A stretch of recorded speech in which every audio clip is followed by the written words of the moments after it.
Hey, what's up, InfosecAddicts? Joe McRae here for another mentor moment. So today's mentor moment is, it doesn't stop. There is no, if I've done this, I've made it. There is no get my OSCP and then I've made it. There is no pass the GRAM and now I'm a reverser. I've made it. It's not it. It doesn't stop.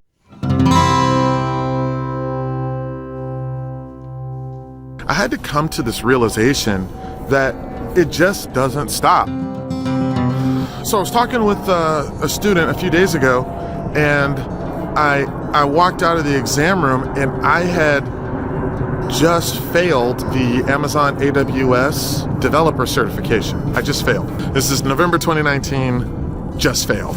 And I passed Solution Architect, I passed AWS Security, and I passed Big Data. I passed Big Data a couple days ago. And I could see when I told one of the mentees that I failed an exam, he kind of looked at me like, you failed an exam? Like it's not possible for me to fail an exam. Like, yeah, I failed. And he kind of had this kind of bewilderment. You're still taking exams, one, and then two, you struggle with some stuff sometimes. Man, the freaking developer exam, it had stuff on there. I had no idea what it was. I was like, I don't know what it is. I didn't find the exam particularly difficult in terms of like a lot of code that you needed to know. It wasn't that type of thing. It was just a lot of tools, a lot of features and products that I just honestly never heard of, or if I had heard of them, I didn't really know them well enough that I could differentiate in what situation you use this and what situation you use that. But I'm gonna retake it another week and I'll get that thing knocked out. My goal before 2019 is to finish everything in AWS. So I think I got like 3 exams left, and then I'll have all the AWS exams done. And then I'm thinking for 2020, I'm not sure if I'll do Azure or if I'll do Google Cloud, but I'm thinking I'm gonna do one of the two. It never stops. I had years, not days, not weeks, not months, years where I like didn't do jack. Like I just really didn't.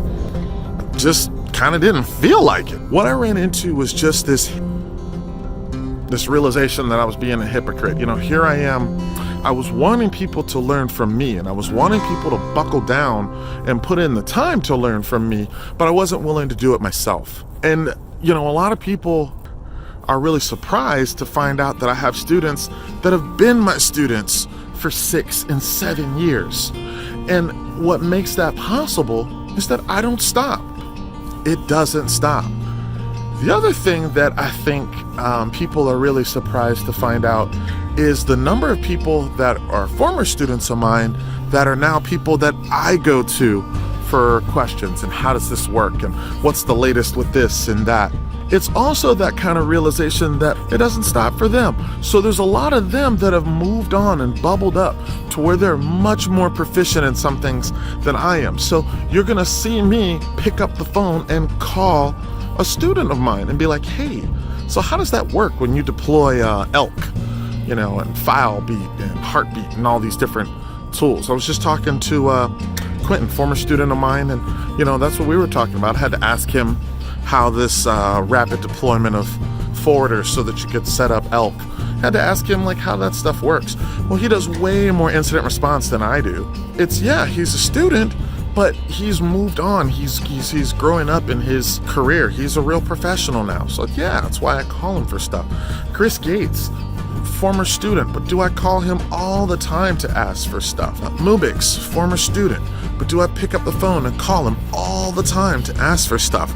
Yeah, these guys have moved on and they're better and they're well regarded in the community and they're good at what they do. It doesn't stop. So the whole premise behind InfosecAddicts is those of us who are all about the process. We're not about an end goal. It doesn't stop. All right, guys. That's it for today's mentor moment.